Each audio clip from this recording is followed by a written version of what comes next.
Hello friends, आप सभी का स्वागत है हमारे यूट्यूब चैनल एग्ज़ाम क्रैकर्स पर। आज का हमारा टॉपिक है संयुक्त राष्ट्र महासभा व संयुक्त राष्ट्र सुरक्षा परिषद की संपूर्ण जानकारी देना। तो सबसे पहले हमारे सामने क्वेश्चन आता है कि यूएनओ बोलते हैं, इसकी फुल फॉर्म क्या है। इसकी फुल फॉर्म है यूनाइटेड नेशन ऑर्गेनाइजेशन, संयुक्त राष्ट्र महासभा। अब इसकी स्थापना कब की गई? संयुक्त राष्ट्र महासभा की स्थापना 24 अक्टूबर 1945 को की गई थी। इसका मुख्यालय न्यूयॉर्क, अमेरिका में स्थित है।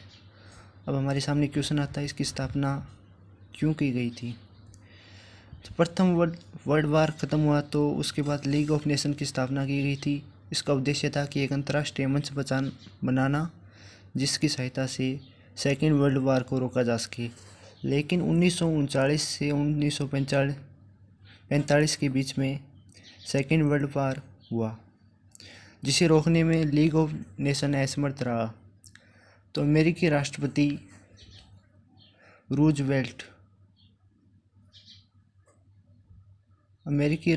रूजवेल्ट ने लीग ऑफ नेशन को यूएनओ के रूप में परिवर्तित कर दिया। उसमें कुछ सुधार कर दिए गए और यूएनओ का उद्देश्य रखा गया कि अंतर्राष्ट्रीय शांति और सुरक्षा कायम रखना तथा तृतीय विश्व युद्ध को रोकना। अंतर्राष्ट्रीय मुद्दों के लिए एक मंच प्रदान किया गया जिससे कि अंतर्राष्ट्रीय मुद्दों को सुलझाया जा सके। अब वर्तमान में ये बहुत बड़ा अंतर्राष्ट्रीय संघ है जिसमें कुल 193 सदस्य हैं। कुल विश्व में जितने देश हैं उनका लगभग 93%। इस दक्षिणी सूडान 193वां सदस्य बना है इसका लास्ट में।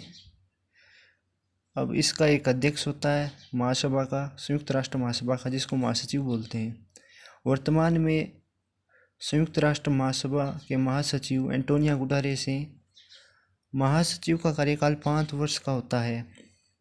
अब आपको एक इम्पोर्टेंट फैक्ट बता दूं कि विजय लक्ष्मी पंडित जो भारत की रहने वाली थी, संयुक्त राष्ट्र महासभा की प्रथम अध्यक्ष बनी। यह अध्यक्ष बनी है, महासचिव नहीं। इसका कार्यकाल होता है 1 वर्ष के लिए। यूएनओ के 6 अंग हैं। यूएनओ एक बहुत बड़ा संगठन है जिसको 6 अंगों में विभाजित किया गया है। पहला अंग है इसका महासभा, दूसरा न्यास, तीसरा अंतर्राष्ट्रीय न्यायालय, चौथा सचिवालय, पांचवा सामाजिक एवं आर्थिक परिषद, छठा सुरक्षा परिषद। महासभा में 193 सदस्य हैं जिसकी बैठक सितंबर माह में होती है और कुछ महत्वपूर्ण मुद्दों पर चर्चा की जाती है। न्यास संगठन का कार्य है इसके लिए जो फंड का उस कलेक्शन करती है, क्योंकि संयुक्त राष्ट्र महासभा इतनी बड़ी संघ है, इसको चलाने के लिए फंड चाहिए, पैसे लगते हैं, तो रुपयों का प्रबंध ये न्यास करती है। अंतर्राष्ट्रीय न्यायालय का कार्य होता है अंतर्राष्ट्रीय मुद्दों को सुलझाना। इसका हेडक्वार्टर हैग, नीदरलैंड में स्थित है। इसमें कुल 15 जज होते हैं और प्रत्येक जज का कार्यकाल 9 वर्ष का होता है और इन जज की नियुक्ति UNSC, United Nation Security council के सदस्य देशों द्वारा की जाती है। सचिवालय महासचिव से संबंधित जो अंग होता है उसको सचिवालय बोलते हैं। सामाजिक एवं आर्थिक परिषद, यह भी एक महत्वपूर्ण हिस्सा है इसका। सामाजिक एवं आर्थिक परिषद का कार्य, इसका काम होता है शिक्षा, स्वास्थ्य, जीवन गुणवत्ता आदि पर ध्यान देना। जैसे यूनेस्को के बारे में आपने सुना होगा, यूनिसेफ के बारे में आपने सुना होगा। ये ऐसी संगठन हैं जो बच्चों की शिक्षा, उनको विकास और बच्चों को बाल शोषण पर रोकने के लिए इत्यादि पर कार्य करती हैं। अब छठा और सबसे महत्वपूर्ण, मोस्ट इम्पोर्टेंट, इसका जो हिस्सा है वह है सुरक्षा परिषद, संयुक्त राष्ट्र सुरक्षा परिषद। इसका मोस्ट इम्पोर्टेंट हिस्सा है। इसकी चर्चा हम नेक्स्ट पेज पर कर रहे हैं। अब चर्चा करते हैं संयुक्त राष्ट्र सिक्योरिटी काउंसिल, संयुक्त राष्ट्र सुरक्षा परिषद की। इसमें कुल 15 सदस्य होते हैं जिनमें 5 स्थायी सदस्य होते हैं और 10 अस्थायी सदस्य है। 5 स्थायी सदस्य होते हैं, इनके पास वीटो पावर होती है। अस्थायी सदस्य हैं, इनके पास कोई वीटो पावर नहीं होती है। सबसे पहले हम स्थायी सदस्यों के बारे में बातचीत करते हैं। स्थायी सदस्य 5 हैं, इनको P5 के नाम में, परमानेंट मेंबर ऑफ 5, ये 5 स्थायी सदस्य हैं, इनको P5 के नाम से भी जाना जाता है। इन 500 सदस्य की बात करें तो पहला इसमें संयुक्त राज्य America, United state of America, दूसरा रूस, तीसरा ब्रिटेन, चौथा चाइना, पांचवा फ्रांस। ये उस समय की महान शक्तियाँ थी। जब द्वितीय विश्व युद्ध पूरा हुआ तो इनको मिलाकर एक संघ बना दिया गया। जब शक्तिशाली देश दूसरों पर आक्रमण नहीं करेंगे तो विश्व युद्ध की संभावना बहुत कम हो जाती है, इसीलिए इनको उस समय स्थायी सदस्य बनाकर वीटो पावर दे दिया गया। वीटो पावर, अब वीटो का मतलब क्या होता है ये हमसे जान लीजिए। वीटो एक लैटिन भाषा का शब्द है। इसका मतलब होता है मैं मना करता हूँ। इसका मतलब क्या हुआ? इसका मतलब हुआ कि यदि किसी के देश के पास वीटो पावर है और किसी भी अंतर्राष्ट्रीय रणनीति, कूटनीति, कोई भी मुद्दा है उस पर उसने अपनी सहमति नहीं देते हुए वीटो लगा दी, अपनी वीटो की पावर यूज़ में ले ली, उसने वीटो पावर लगा दी, उसका मतलब वह देश उसका समर्थन नहीं करता और जब तक वह अपना वीटो लगाए रखेगा उसका उस मुद्दे का कोई भी सॉल्यूशन नहीं होगा। अब अस्थायी सदस्यों के बारे में बातचीत करते हैं। अस्थायी सदस्यों की संख्या 10 होती है। इनका कार्यकाल 2 वर्ष का होता है और प्रत्येक वर्ष 5 सदस्यों का चुनाव होता है। भारत इसका कई बार सदस्य बन चुका है, अस्थायी सदस्य वर्तमान में 2021-20 में भी है। इसके चुनाव क्षेत्र व सदस्यों के बारे में बातचीत करते हैं हम।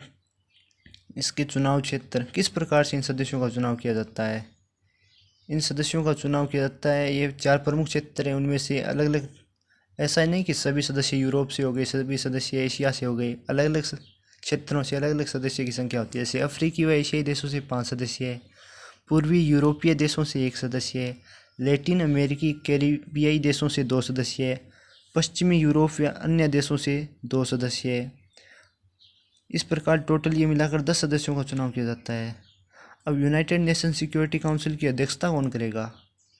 इस क्वेश्चन का आंसर है कि इसकी अध्यक्षता किसी एक के पास स्थायी नहीं होती है, यह 1 महीने के बाद बदलती रहती है। मतलब पहले 1 महीने में रूस ने की, बाद में ब्रिटेन ने की, तो अगले 1 महीने के बाद में इंडिया करेगा, अन्य देश भी करेंगे। सभी 15 देश 1-1 महीने के लिए इसकी अध्यक्षता करते हैं और ये इंग्लिश अल्फ़ाबेट के अनुसार अध्यक्षता सीट, कुर्सी चेंज होती रहती है। जैसे पहले बी से स्टार्ट होता, ब्रिटेन के पास चली गई, फिर सी से चाइना के पास चली गई, फिर इसी प्रकार आगे इंडिया के पास चली जाएगी और यही क्रम चलता रहता है। वर्तमान में अगस्त 2021, ये सबसे मोस्ट इम्पोर्टेंट क्वेश्चन बन सकता है कि अगस्त 2021 में यूनाइटेड नेशन सिक्योरिटी काउंसिल की अध्यक्षता कौन कर रहा है? ये भारत कर रहा है और प्रथम बार Bharat United Nation Security Council की अध्यक्षता कर रहा है। अब ये क्वेश्चन हमारे सामने आता है कि यूनाइटेड नेशन सिक्योरिटी काउंसिल का कार्य क्या होता है? इसका कार्य होता है वैश्विक शांति बनाए रखना तथा शांति भंग करने वाले देशों के विरुद्ध कूटनीतिक, आर्थिक, सैन्य कार्रवाई करना। कूटनीतिक मतलब उस पर कुछ ऐसी नीतियां बना देना जिससे वह दूसरे देशों के साथ, जैसे परमाणु बम खरीद नहीं सकता है, बेच नहीं सकता है, जैसे नॉर्थ कोरिया पर एक कूटनीति लगाई हुई है। आर्थिक, ईरान पर भी लगाई थी एक बार। आर्थिक हो गए, जैसे अंतर्राष्ट्रीय मुद्रा कोष से उसको पैसा नहीं दिया जाएगा, अंतर्राष्ट्रीय बैंक उसको ब्याज पर लोन नहीं देगा, ऐसे आर्थिक हो गई। सैन्य कार्रवाई का मतलब यदि कोई सदस्य इतना करने के बाद भी नहीं मानता है, वैश्विक शांति को भंग करने की कोशिश करता है, उस पर United nation peace keeping mission के सदस्य सैनिक कार्रवाई करके उसका दमन कर सकते हैं। तो यदि फ्रेंड्स, ये था आज का हमारा टॉपिक। आप इसका स्क्रीनशॉट लेना चाहते हैं तो ले सकते हैं। यदि आपको ये पसंद आया हो तो कृपया लाइक और सब्सक्राइब कर दीजिए और अपना कमेंट करना न भूलें। यदि इसमें कोई कमी रह गई हो तो वो ज़रूर बताएं कमेंट करके। धन्यवाद।